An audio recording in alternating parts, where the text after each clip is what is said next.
quand on rencontre des gens comme Denis, c'est juste fascinant à quel point on peut faire fonctionner sa pensée et disons, replacer ou critiquer ses propres connaissances au regard en fait, de quelqu'un qui travaille selon des normes ou selon une culture qui est complètement différente de la sienne.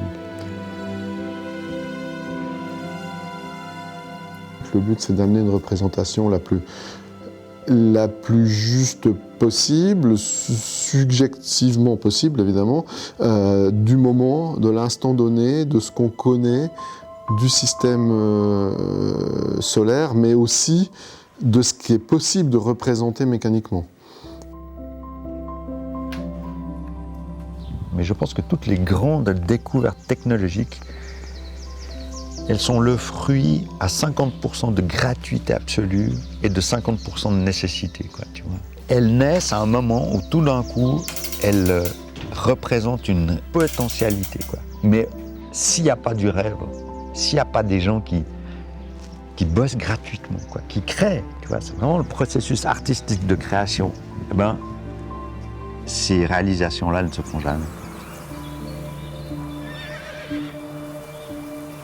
Je suis arrivé sur ce projet parce qu'à l'origine, j'ai fait une école de mécanique de précision et je suis passionné d'astronomie.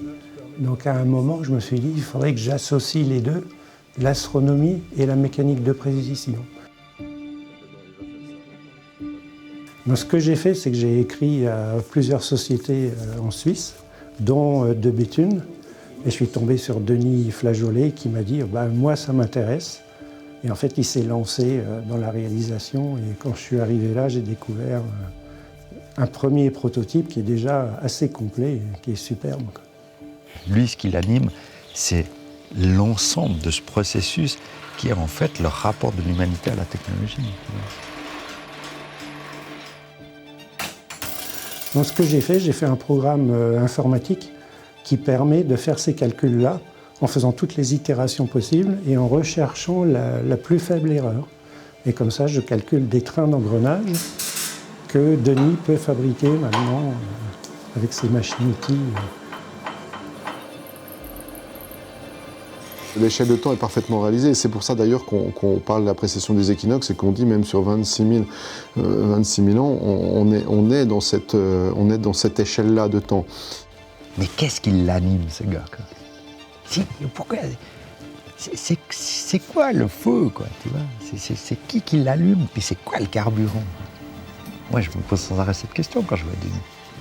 Là, il n'y a que quelques satellites et quelques planètes, mais quand tu auras les 8 planètes et environ 60, je crois 61 ou 61 satellites, ça va te faire environ, ça te fait 70 astres. Et ces astres, ils vont tous, à un moment donné, dans l'existence du système solaire, à un moment donné, ils vont être tous alignés. C'est ça qui est incroyable à imaginer, c'est que tout va pouvoir être aligné une fois. Et donc, pour ce faire, on est quand même obligé de respecter les distances entre chaque pour que ça puisse se croiser. C'est une horloge qui met en mécanique, en fait, des équations. Mais moi, ce qui m'intéresse, c'est d'où viennent ces équations, tu vois. Puis après, évidemment, c'est le regard à l'Antiquité, quoi, tu vois, de relier ce qu'il est en train de réaliser. Puis après, c'est la transmission du savoir, tu vois. Parce que pour faire remonter les idées, en fait, il faut essayer de réfléchir à d'où elles viennent, d'une part, mais surtout comment elles ont été transmises. Et tu sais, c'est une histoire absolument rocambolesque, la transmission des idées. Toutes les planètes interagissent entre elles, les satellites aussi, comme des forces, comme des élastiques, oui. Et tout se corrige en fonction de la position de chacun. Et ça, on ne peut pas le représenter mécaniquement. Alors ça sert à quoi? Ça sert, c'est beau, c'est esthétique, ça permet de montrer un bel objet, un état de l'art. Ah, c'est juste beau. Non, moi c'est pour m'amuser en fait. C'est quoi la différence entre s'amuser et faire de l'art? Peut-être s'amuser, c'est faire de l'art sans stress, peut-être. La transmission des idées, c'est une histoire dans l'histoire, tu sais. Tout le monde a entendu parler, par exemple, de la bibliothèque d'Alexandrie. Tu vois. Alexandrie rassemble, en fait, ce qu'on peut estimer comme étant la totalité, en fait, du savoir antique, quoi. Rome qui débarque, et puis Rome reconquit en fait tout ce qui touche en fait à la Grèce. Rome décrépit petit à petit et finalement laisse la place aux empereurs germains qui font mourir entre guillemets la culture antique en Occident. Par contre, la culture antique en Orient est maintenue à Byzance, Constantinople à l'époque, et Constantinople devient l'espèce de phare en fait du savoir. Tout d'un coup, il y a tout un sens à dire, bon, bah alors on y va franchement, on va jusqu'au bout de ce qu'on peut imaginer. Mais la plupart du temps, quand on en parle, on dit, mais on s'arrête où? On va là, on va s'arrêter à quel endroit? Et 8e siècle, qu'est-ce qui se passe? L'islam, Mahomet débarque, une nouvelle culture, il entre en contact et en conflit permanent en fait avec Constantinople. Bagdad devient l'Alexandrie des Arabes, quoi. Sans Bagdad, l'immense majorité des documents antiques auraient disparu. Et en fait, il n'y a que les Arabes et leur connaissance du grec qui permettent de la transmission en fait, de ces écrits antiques. Il y a scission en fait, en deux grandes familles qu'on appelle les Omeyyades et puis les Abbassides. Les Omeyyades fuient par l'Afrique du Nord et vont fonder en fait, toute l'Espagne du Sud. On a rajouté avec Michel, parce qu'on aime bien se faire plaisir dans les engrenages et dans les calculs, hein, Michel, on a rajouté le fait de la précession des équinoxes, c'est-à-dire qu'en fait, la Terre, si elle faisait un tour comme ça autour d'elle-même sans tourner, elle aurait un axe qui ne resterait pas comme il est actuellement. Ce qui fait qu'en 25 600 ans, en fait, notre axe change d'un côté à l'autre, donc de 23 degrés d'un sens jusqu'à 23 degrés dans l'autre, et revenir à sa place à 23 degrés. Et là, c'est absolument fascinant parce que tu as des gens qui viennent dès le 10e, 11e, 12e siècle, en fait, du monde entier, à Cordoue, qui apprennent l'arabe pour lire du grec. Et moi, j'ai une autre problématique auquel je me pose beaucoup de questions. Je suis en train d'essayer de la résoudre avec d'autres amis.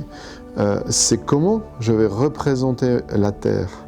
J'ai pas envie de laisser une représentation du système solaire la plus propre possible, comme si on n'avait jamais rien abîmé ou détruit. Hein.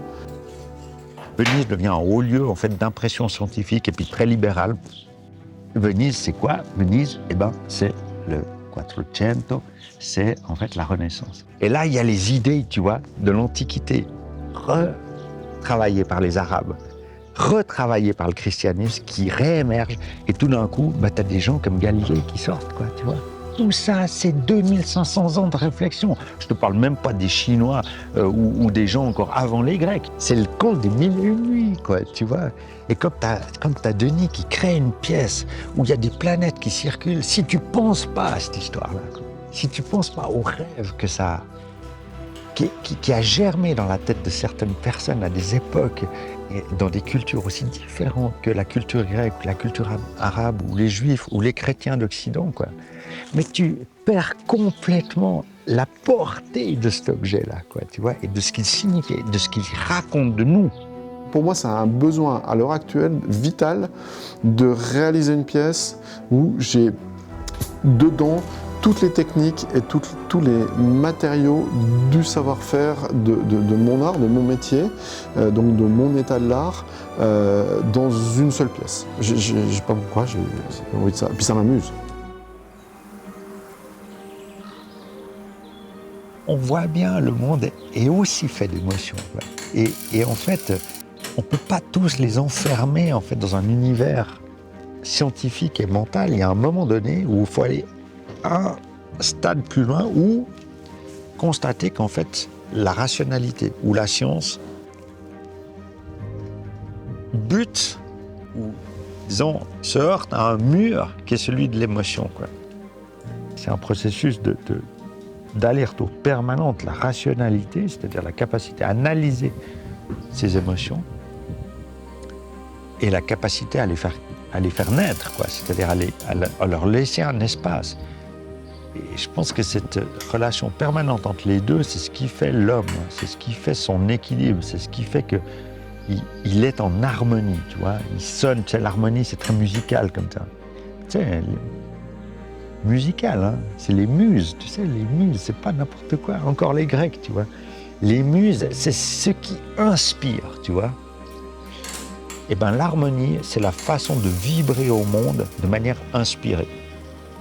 Donc ben voilà, maintenant qu'on a réalisé le premier prototype, ça va être possible de pouvoir réaliser la pièce finale, c'est-à-dire le planétaire, puis faire toutes ces colonnes du temps qui vont aller autour de l'horloge, que ce soit les quantièmes, que ce soit les fonctions de sympathie entre un chronomètre de marine et une montre, que ce soit les bases de tout ce qui est du calcul horaire par rapport au soleil et de tout ce qui est des dates par rapport aux lunes, les éclipses, les levées et couchers du soleil, l'équation du temps. On va pouvoir vraiment commencer vraiment à faire la suite du projet.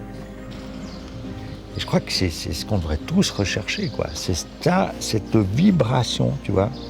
Et là, par contre, pour le coup, j'aime bien les mouvements horlogers, tu vois. Les mouvements d'aller-retour, le balancier, enfin tout ça, ça me parle beaucoup parce que c'est une notion d'équilibre, tu vois. Cette notion de temps qui passe, cette notion d'énergie dissipée aussi, tu vois. C'est à chaque fois nos vies qu'on a sous les yeux, tu vois.